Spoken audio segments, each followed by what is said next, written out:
Things like this usually don't happen in a community like ours. It's very tragic. Investigators release autopsy reports today for 8 members of an Ohio family killed execution style. We begin tonight with a deadline that has passed for the mother of 2 missing children from Rexburg. Hey everyone, welcome to my channel. My name is Amanda, and in this channel we talk about all things true crime related. If you enjoy videos like this, please take a moment to like the video, subscribe to the channel. Both are totally free ways and really help me out as we work towards 1,000 subscribers. In today's episode, we are going to be discussing Jason Landry, a missing persons case out of Luling area, Texas. We'll be walking through this case in a timeline format, mostly laying out the facts as they happen in real time, not from the perspective of when police release the information to the public, but as if we are following Jason's movements moment by moment. But before we get into the last night Jason disappeared, I wanted to take a brief moment to talk about who Jason was. Jason David Landry was born on July 29th, 1999 to Kent and Lisa Landry. He was the youngest of 3 and grew up in Missouri City, Texas, just outside of Houston. His dad, Kent, was a defense attorney at one point, and I only add this little bit of information because it gives some insight to how the police work and how they go about missing person cases. Jason stood about 6'1", 170 pounds, with brown hair and an olive complexion. In some of the most recent photos released of him, which includes the one on NamUs, his hair is longer, and he may have a goatee at the time he went missing. He also wore glasses, although it's unclear if he wore them the night he disappeared or if he wore contacts. According to his family, Jason was sweet, curious, and always into something. His mother called him somewhat of a handful, but that he was always charming, and his dad said that he gave the best hugs, calling him his best hugger. He played lower brass instruments in school, and later in college he shifted his focus to more music production, and that's where his heart was set, and it was set into getting into the Texas State Sound Engineering program. In fall of 2020, Jason moved into his own apartment near the Texas State campus. He was excited to be there. It was a big step towards the future he had been working so hard for. When finals wrapped up, he planned a quick trip back home. Some reports say that he was actually headed home for Christmas break, but in an interview on an episode that I watched, I'll talk more about that later, his mother mentioned he was likely just there to see some friends for the night and he didn't plan to stay long. An hour before Jason left his apartment in San Marcos, he FaceTimed a friend back home in Missouri City. This was the same friend he planned on meeting later that night. During that call, Jason's friend reported that Jason seemed kind of out of it, so much so that his friend screen recorded the conversation, thinking that Jason wouldn't remember it later. The video didn't have audio, though, for some reason. I'm not sure why when I screen record things they have audio, but so investigators had to rely basically on what the friend was telling him. According to the friend, the two had talked about some spiritual enlightenment, opening the third eye, and using drugs, including marijuana and some psychedelics, as a way to reach that state. Around the same time, Jason had been Googling such things as how long can you live in the woods without food, and how long can you go into the wilderness. He was also looking up different strands of marijuana, how to combine them, and how narcotics might be used for spiritual exploration. In the screen recorded video, Jason is seen sweating profusely and rolling several blunts, which he puts inside a CVS container. The container, along with the blunts, was later found near the scene where his car was discovered. Investigators said that the video provided them with some insight. It also helped confirm exactly what Jason was wearing when he left his apartment, and it showed, from my understanding, that he was in the car alone. And look, I want to say this clearly because we have these type of people everywhere. Whether or not Jason was under any type of influence that night, he is still worth finding. Maybe some risky decisions doesn't mean someone deserves to vanish or be forgotten. If you're here to judge instead of support, then this probably isn't the channel for you. And we're here to try and help people, not tear them down. So I just want to lay that out before we get into the next section. Around 11 p.m. on Sunday, December 13th, 2020, Jason left his San Marcos apartment. He was headed home to Missouri City, about 3 hours away, where he was going to hang out with some friends. Since he hadn't made this drive too often, I believe it was reported he made it twice before, he used the Waze app for directions. He left in his tan Nissan Altima and headed south on Texas Highway 80. Police were able to review GPS records and created a timeline of Jason traveling from his apartment to where his car was found. At 11:11 p.m., Jason entered Caldwell County. By 11:24 p.m., he arrived in Luling. He passed through the main intersection where Texas 80 becomes Austin Street. Around this time, his phone closed out of the Waze and opened Snapchat. Instead of making a right onto Magnolia as he was supposed to do, Jason appears to have driven straight onto Spruce Street, which would turn into Salt Flat Road. So basically saying that since he closed out of this app, he went the wrong way. A stretch of road starts off paved but quickly turns to gravel. Somewhere along the road at what they believe was roughly 11:35, police say Jason was involved in a single car crash. Witnesses say that they drove that same road shortly before 11:30 and didn't see the vehicle, suggesting that the crash happened after that time. There was no evidence that any other vehicle was involved in the crash. The damage that was done to Jason's car is believed to have come from the contact from the trees and the barbed wire fence shattering the rear window along the way. At 12:31 a.m., a volunteer firefighter found Jason's Nissan Altima abandoned on Salt Flat Road. He noticed the headlights on, the keys were in ignition, but the car wasn't running. He would call dispatch to report this. And roughly an hour later, at about 1:30, a Texas Department of Public Safety trooper arrived on scene. His body cam footage shows the firefighter explaining to him what he came across. Backpack here, shirt and watch right there, shoes, and right up there is where his shorts and underwear are. Got a fish or something in that cup. Yeah, it's dead. The front passenger door was locked, and neither of them entered the car to look for anything.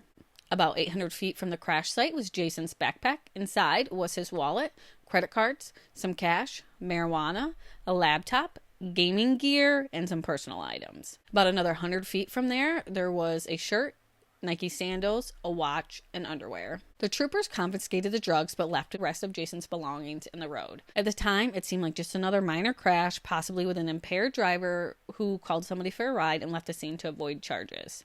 There was no sign of injury inside the vehicle, no blood, the airbag hadn't deployed, and it wasn't even clear if Jason had been wearing a seatbelt. Around 2 a.m., Jason's father, Kent Landry, got a phone call from Highway Patrol. His son had been in an accident and they didn't know where he was. So Kent got in the car and drove straight to Salt Flat Road, with him arriving about 5 a.m. As he pulled up to the crash site, he was shocked to see no one there looking for his son. Kent, being a licensed defense attorney, recorded the scene and collected his son's belongings from the road. Toiletry bag. This is his flip-flops. These are Jason's clothes lying in the road. Socks, shorts, it's underwear. At the time, all that was out there in around the Salt Flat Road area were oil and gas wells and cattle. That's really it. And the weather that night was really cold. The temperatures had dropped in the low 40s and the wind chill was closer to the low 30s. So at first, the investigation into this crash was handled by the Texas Highway Patrol.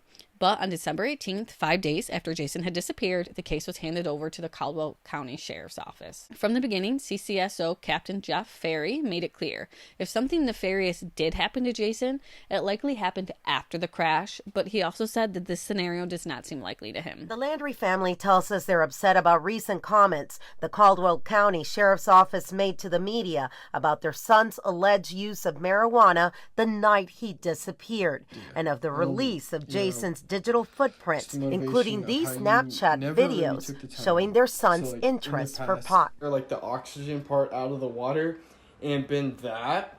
Time for someone else to look at it, or maybe entertain the possibility that someone else was involved, because Jason's not in the place we've been searching around the accident. Don't you at least have to entertain the possibility?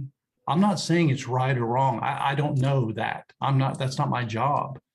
That's his job, not to judge my son, is to try to figure out what happened. We asked the Caldwell County Sheriff's Office for an interview. Instead, we received an email that in part states, in preponderance of all evidence collected in this investigation, we maintain that while the disappearance of Jason Landry appears to be a tragedy, there is no credible information that it is a crime. In the days after Jason vanished, search teams were out in full force. They used cadaver dogs, knocked on doors, and combed through the area of Salt Flat Road. Some of the first points of interest was a pond that was near the crash site. One of the reasons for this was because cadaver dogs had hit on the pond, more than one. So investigators brought in sonar equipment and it showed a possible anomaly. The pond would be drained, but sadly nothing would be found. Jason's dad, Kent, later described that first week as a nightmare, not knowing, waiting for answers. I couldn't even imagine. When Jason's clothing was tested, investigators found one small smear of blood. They said that it did not indicate that a serious injury happened and believed that it could have actually came from maybe brushing up against the barbed wire or some of the other foliage out there. Investigators also gained access to most of Jason's digital data. This would include his phone, his social media accounts, and his computer. And that's where they found those Google searches, but aside from those, nothing meaningful turned up. So one of the many mysteries in this case is how Jason's phone still had a signal after the crash, but it didn't appear to have been used after the last ping near the intersection in Luling where he missed the turn, which was like 4 miles back. Also, at some point, the marijuana found in Jason's backpack was tested to see if it was laced with any unknown drugs. I couldn't find any update on this, but I would assume since there was nothing that came out that they tested it, and there was nothing more than THC. As the weeks passed, additional searches happened, including the Texas Search and Rescue, who used drones and nearly a year of footage to analyze terrain and track points of interest around the area. They used this to identify bones, and unfortunately, none of them were human. In 2021, the Texas Attorney General's Office launched a cold case and missing persons unit. The idea of this was to support local agencies with resources, specialized help on long-standing investigations. Jason Landry's case was one of the first they took on. According to the AG's office, they put in hundreds of hours into this case. They did some forensic testing, executed search warrants, interviewed witnesses, and brought in outside experts. Sadly, despite all of that, nothing investigators have done has brought them any closer to finding Jason. Now, law enforcement released a report regarding Jason's missing person case dated July 14, 2021, and in this report, investigators would outline what they believed happened and why they believe it happened, basically. The report stated that around 11:30 p.m., Jason lost control of his vehicle while driving along the gravel portion of Salt Flat Road. Investigators say he overcorrected, which caused his car to spin out, basically. The rear driver's side made contact with the first tree, which propelled him, from my understanding, across the road to the other tree and then into the barbed fence where his car would get stuck. I'm going to read a portion of the conclusion directly from his report. The evidence suggests Jason Landry died from natural causes, most likely hypothermia, some hours following the car accident. For some reason, he abandoned his vehicle, leaving behind his jacket and mobile phone. He walked south on Salt Flat Road back to the direction he came from. At a point 800 feet south of his vehicle, he dropped his backpack. Then at a point 900 feet south, he removed and left all of his clothing, including his shoes. It is difficult to walk barefoot on the gravel road. This behavior appears to be an example of paradoxical undressing, resulting in Landry feeling hot. Possible causes include hypothermia, experienced delirium from drugs, and/or internal bleeding from the accident. Whatever the specific cause, if Landry felt hot, he would not have felt the need to seek shelter inside a house or a building despite the cold temperatures. He may have been enticed to enter water to cool down and may have fallen into the creek or pond because of his drug impairment. It is also possible he eventually engaged in terminal burrowing or hide and die syndrome. Most likely, he died not far from the clothing recovery site. However, as discussed above, his remains would be skeletalized, disarticulated, and spread over a large area. As sad as disheartening as it sounds like police believe that an injury from the accident or his drugs made him undress, and he made it far from the site and died from hypothermia. It's just so sad. Then in July 2022, there was a brief spark of hope for his family. A man who looked just like Jason was found unconscious in New York City, but it would be confirmed by police that he was someone else, a missing man from Yonkers. While I was researching this episode, I watched a series, Never Seen Again, on Paramount Plus. It includes interviews from Jason's parents, the investigator from Caldwell County Sheriff's Office, and a private investigator. They laid out several different theories that have came up in Jason's case, and I want to discuss those with you. So one theory is that he may have died out there and his remains were scattered or destroyed by wildlife, specifically feral pigs. It's grim, but it's a possibility that the investigators have to cover. Pigs are known to eat human remains. From my understanding, the Texas area has a big wild hog population. I'm from upstate New York. I really have not seen a wild hog in person, thankfully. But I do believe, isn't that something that happened in the Murdaugh trial? Didn't we hear that? That they were driving out on the go-kart or golf cart with a gun because of wild boars or wild hogs. So like I said before, drones were flown over the area to search for signs of Jason. Usually, investigators would use an identifying factor, like a piece of brightly colored clothing, to use as a reference point to help find remains, but in Jason's case, he did not have any clothes, so they were unable to do that. Instead, they just looked for bones. As I said before, they found a bunch of bones, but none of them are human remains. Now, getting to the second theory, abduction or foul play. A private investigator who is a retired FBI agent also weighed in. His daughter attended Texas State too, and when he heard about Jason's case, he reached out to Jason's family to offer his assistance.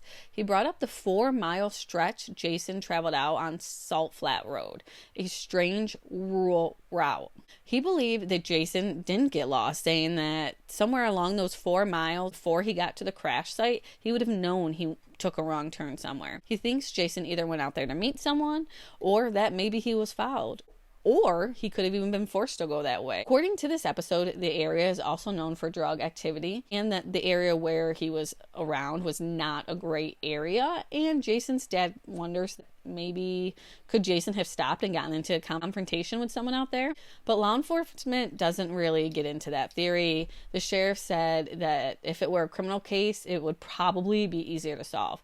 He said that they don't believe Jason knew anyone in Luling and dismissed the drug contact idea as far-fetched.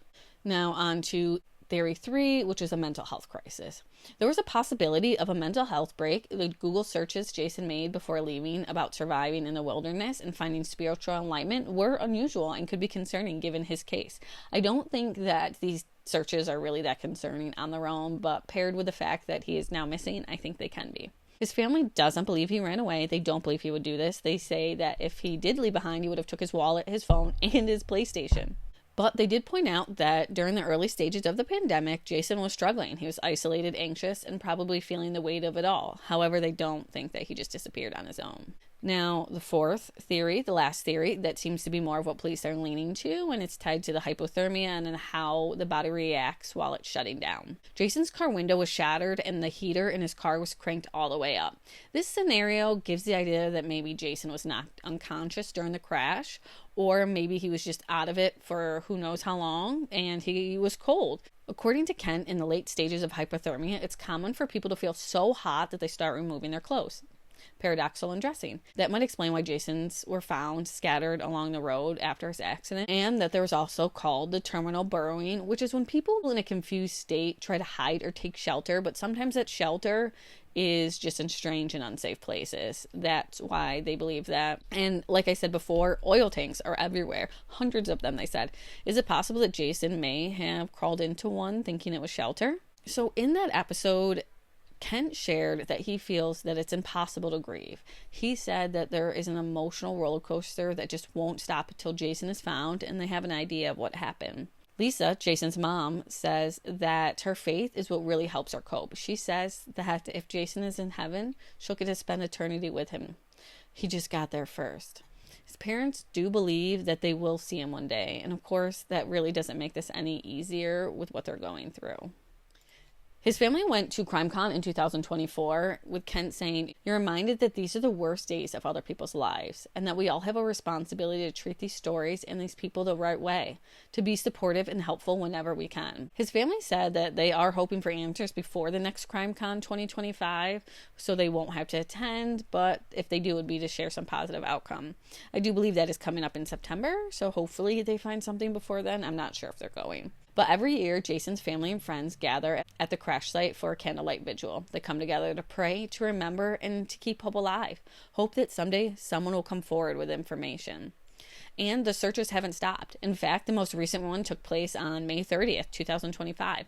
I think it was like their 24th official search, and it was their largest yet. Ken said their situation has also opened up some of the hardest but most important conversations, especially ones between parents and college students, about traveling at night, about the mindfulness of our phones that can be used to locate us in emergency, find friends with people, Life 360 with people. You never know. I mean, his parents did Life 360 with him and they found the phone in the car, but these things are helpful. You never know when you need them until you need them. Lisa doesn't really speak publicly about the case often, but she shares that sometimes she imagines Jason walking through the door or calling with answers.